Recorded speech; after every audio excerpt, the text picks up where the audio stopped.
আসসালামু আলাইকুম। এই ভিডিওতে আপনাদের দেখাবো যে কীভাবে শিটে আইডি সাজাবেন। মানে আমাদের যে ফেসবুক আইডি কাজটা করলে শিটে তো উঠে রাখতে হয়, কাজটা তো আপনাকে জমা দিলে মেল, পাসওয়ার্ড বা কুকিজ এই বিষয়গুলো তো আপনাকে শিটে উঠে রাখতে হয়, শিটটা জমা দিতে হয়। তো শিটটা কীভাবে কী করবেন, কীভাবে কী সেটিং করতে হয় এটা দেখাবো আজকে।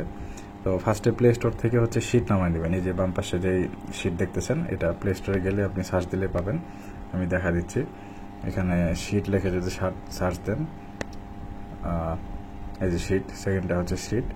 তো এখানে এই যে আপডেট চাচ্ছে আমারটা, আপডেট প্রয়োজন নেই, আপডেট দেই নাই। তো এখান থেকে আপনি ইনস্টল করে নেবেন। তো এটাই ইনস্টল করার পরে আমি শিটে ঢুকে দেখাচ্ছি। এবার শিটে ঢোকার পরে আপনাদের এরকম থাকবে না হয়তো ফার্স্ট টাইম। যদি আগে শিটে কাজ করে থাকেন তাহলে আগের ফাইলগুলো এখানে শো করবে, আর যদি শিটে আগে না কাজ করে থাকেন তাহলে তাহলে একদম এখানে সাদা থাকবে আর কি, মানে এখানে কিছু থাকবে না। কিন্তু এই যে এখানে কর্নারে দেখেন, এখানে একটা প্লাস আইকন আছে, এই প্লাস আইকনে একটা ক্লিক দিবেন। দেওয়ার পরে আপনাদের সামনে এরকম আসবে। এখানে আমার 3টা অপশন শো করতেছে, আপনাদের 2টাও আসতে পারে, new spreadsheet new sheet file অথবা নিউ স্প্রেডশিট বা চুজ টেমপ্লেট, এরকম যেটাই হোক। কিন্তু এখানে যে স্প্রেডশিট নামে যে অপশনটা থাকবে, স্প্রেডশিট বা শিট যেটাই হোক, এই অপশনটাতে ক্লিক দিবেন। অথবা নিউ এক্সেল ফাইল যদি থাকে তাহলে দুটোর মধ্যে যে কোনো একটাতে ক্লিক দিবেন। একই জিনিস, শুধু ফাইলটা একটু ফরম্যাটটা আলাদা, তাছাড়া একই জিনিস। তো আমি একটাতে ঢুকি, এই নিউ এক্সেল শিটটাতে ঢুকি। আচ্ছা, এখানে ঢোকার পরে এরকম থাকবে আপনাদের সামনে, এরকম থাকবে। এটা আপনি জুম ইন জুম আউট করতে পারবেন, ছোট বড় করতে পারবেন। তো এখান থেকে আপনারা যেটা করবেন, এই ফার্স্টের ঘরে আমরা মেল উঠাই, সেকেন্ড ঘরে হচ্ছে আমরা পাসওয়ার্ড দিই, আর থার্ড ঘরে হচ্ছে আমরা কুকিজ দিই।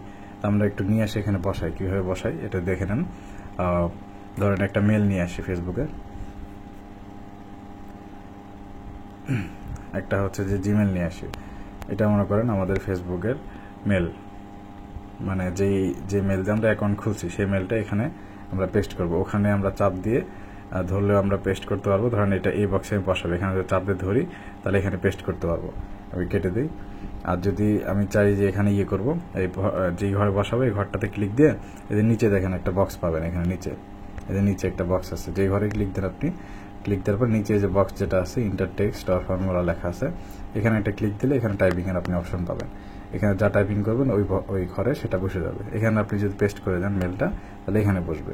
আমি 1 নম্বর ঘরে বসালাম, এরপরে পাসওয়ার্ড বসাবো। তো পাসওয়ার্ডটা যদি আপনি কপি করে নিয়ে এসে সেমভাবে এখানে বসান তো বসে যাবে। অথবা আপনি যদি টাইপিং করে লিখতে চান, যেমন আমি যদি লিখি, এখানে যদি টাইপিং করে লিখি, এই যে হয়ে গেল। তো এখানে আমি বারবার ব্যাক বাটনে চাপ দিতেছি, যার কারণে এটা অপশন চাচ্ছে যে আমি কি ব্যাক করলে এটা সেভ করে ব্যাক করতে চাচ্ছি নাকি মানে সেভ না করে আমি ব্যাক করব, এটা চাচ্ছে আর কি। তো এটা আমি ক্যান্সেল দিই। এখানে টিক মার্ক দিলে এটা চলে যাবে কিবোর্ডটা, এই যে বাম পাশে এখানে টিক মার্ক আছে, দিলে সেভ হয়ে যাবে, অথবা অটোমেটিক সেভ হয়ে যাবে। আপনি যা লিখবেন তাই এটা সেভ হয়ে যাবে। আচ্ছা, আর এখানে সি নাম্বার ঘরে হচ্ছে আমরা কুকিজ দেবো। আমাদের একটা কুকিজ বের করা আছে মেবি, আমি ওটা এখানে পেস্ট করে দিই। দেখি, এখানে এই বক্সে গেলাম, এখান থেকে এই যে এটা পেস্ট করে দিলাম এখানে, ব্যাস। এখানে দেখেন আমি টিক মার্ক দিয়ে দেখাই। এখানে ফার্স্ট এ নাম্বার ঘরে, যেটা আপনি চাইলে উপরে এতে যদি ক্লিক করেন, তাহলে আমি একটু জুম ইন করি, এতে ক্লিক করে যে এই চিহ্নটা ধরে যে আপনি এদিকে টান দেন তাহলে এটা একটু মেরে ঘরটা বড় হবে। 2 নম্বর ঘরে এটাও যদি আপনি চান একটু বড় করতে পারেন। আর সি নাম্বার ঘরে আমি কুকিজ বসাইছি। তো সি নাম্বার ঘরে অনেকে হয়তোবা একটু কনফিউজ হবেন যে সি নাম্বার ঘরে বসালাম চলে গেল ডি ই এফ, মানে একদম পুরা সব ঘরে চলে গেল, যে বিষয়টা ওরকম না। এটা হচ্ছে সি নাম্বার ঘরেই আছে, যেহেতু ডি ই এগুলাতে কোনো কিছু নাই, ওই কারণে এটা পুরো একটা লাইনই দেখাচ্ছে। আমি যদি ডি নাম্বার ঘরে কিছু লিখি, দেখেন আমি এখানে ডি নাম্বার ঘরে, সরি একটু মিস্টেক হয়ে গেছে, আমি ওটার ভিতরে টাইপিং করে ফেলছি।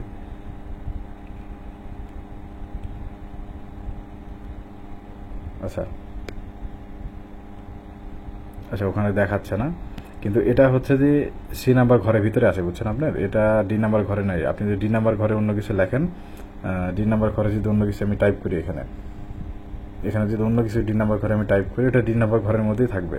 ই নাম্বার ঘরে যদি কোনো কিছু টাইপ করি, ওটা ই নাম্বার ঘরের মধ্যে থাকবে, কিন্তু সম্পূর্ণ আলাদা দুইটা। কিন্তু এখানে এই দেখেন, এখানে আলাদা হয়ে গেছে অলরেডি। আমি ওই যে আমার থেকে একটা পেস্ট করে ফেলছি, তো মানে কুকিজটা ডাবল হয়ে গেছে, এই জন্য বড় দেখাচ্ছে। আমি এটা কেটে দিই,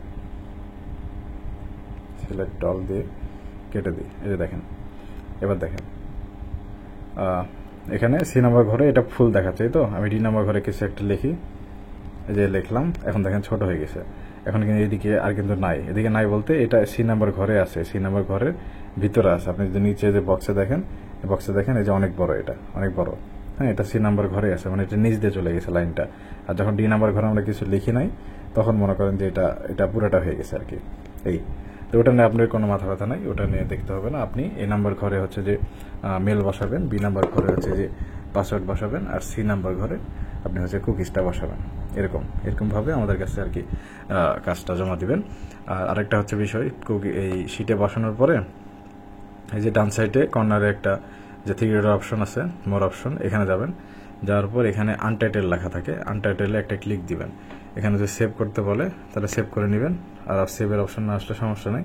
এখান থেকে আনটাইটেলে যায় এটা এডিট করে দিবেন। আমাদের কাছে যখন কাজ জমা দিবেন, জমা দেওয়ার আগে অবশ্যই এডিট করে নেবেন। ধরেন আপনার নাম রাফি, তো আপনি এখানে রাফি লিখবেন, লিখে একটা স্পেস দিবেন। আপনি কত পিস অ্যাকাউন্ট জমা দিচ্ছেন, তো আমার এই শিটের ভিতর কয়টা অ্যাকাউন্ট আছে, একটাই তো আমি উঠাইছি, তাই না? তো আমি লিখবো এক পিস লিখলাম। লেখার পরে আপনি কয় তারিখে মানে জমা দিচ্ছেন, যেহেতু আজকে কত তারিখ দেখি, 24 তারিখ, তাহলে এখানে 24/4/2024, ব্যাস এতটুকু লিখে এটা সেভ করে দিবেন। এখন থিয়েটার অপশনে গেলে উপরে দেখেন আপনার নাম দেখাবে, কত বেশি আইডি দিচ্ছেন, কত তারিখে দিচ্ছেন, এটা দেখাবে। তাহলে আমি বুঝতে পারবো যে কি আইডিটা জমা দিছে আর কত পিস দিল এবং কোন তারিখে দিল। আর এটা করার পরে যে নিচে দেখেন এখানে শেয়ার অ্যান্ড এক্সপোর্ট নামে অপশন আছে, এটাতে ঢুকবেন। ঢোকার পরে এখান থেকে এই যে সেন্ড অ্যান্ড কপি আছে, অনেকে এটা থেকে কপি করে আমাকে সেন্ড করে দেন, কিন্তু এটা করার আগে আমাকে পারমিশন দিতে হবে। পারমিশনটা দেওয়ার জন্য আপনি এখান থেকে অপশন থাকে, এখানে আমি দেখতেছি না, অথবা এখান থেকে ব্যাক করবেন। ব্যাক করার পরে আমার এখানে তো অনেকগুলো দেখাচ্ছে, আপনাদের ওখানে একটাই দেখাবে, বা আগের যেগুলো করা আছে সেগুলো দেখাবে। এখান থেকে এই যে এটা আমরা কাজ করলাম, এখানে থ্রি ডটে একটা ক্লিক দিবেন। দেওয়ার পর এখানে দেখেন এই যে ম্যানেজ অ্যাক্সেস নামে একটা অপশন আছে, ম্যানেজ অ্যাক্সেস একটা ক্লিক দিলেন। দেওয়ার পরে এখানে রেস্ট্রিক্টেড লেখা থাকবে, হ্যাঁ, এখানে চেঞ্জ অপশনে ক্লিক করে রেস্ট্রিক্টেড একটা ক্লিক করবেন, দিয়ে এনিওয়ান দিবেন, এনিওয়ান এটাতে ক্লিক করে দিবেন। এটা একটা আপডেট হবে। আপডেট হওয়ার পরে এখানে নিচে দেখেন ভিউয়ার অপশন আছে, এখান থেকে আপনি এডিটর করে দিবেন। হ্যাঁ, তাহলে আমি মানে এই অপশনটা না করলে কিন্তু আমি দেখতে পারবো না।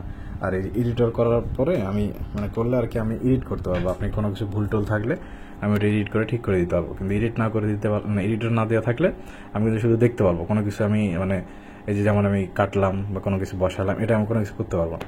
আপনারা এই দুটা সেটিং অবশ্যই করে নেবেন। করে নেওয়ার পরে ব্যাক অপশনে ক্লিক দিবেন।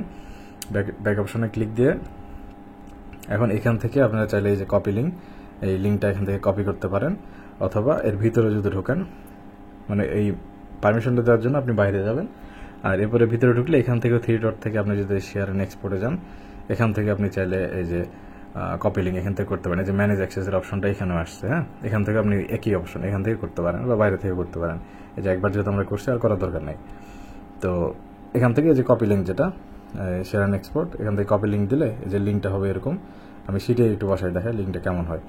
এখানে যদি বসাই লিঙ্কটা এরকম হবে, হ্যাঁ, লিঙ্কটা এরকম হবে। এটা যদি আমি ক্রমে বা কোথাও যদি আমি পেস্ট করি, তাহলে ডাইরেক্ট এই পেজটা আমি দেখতে পারবো।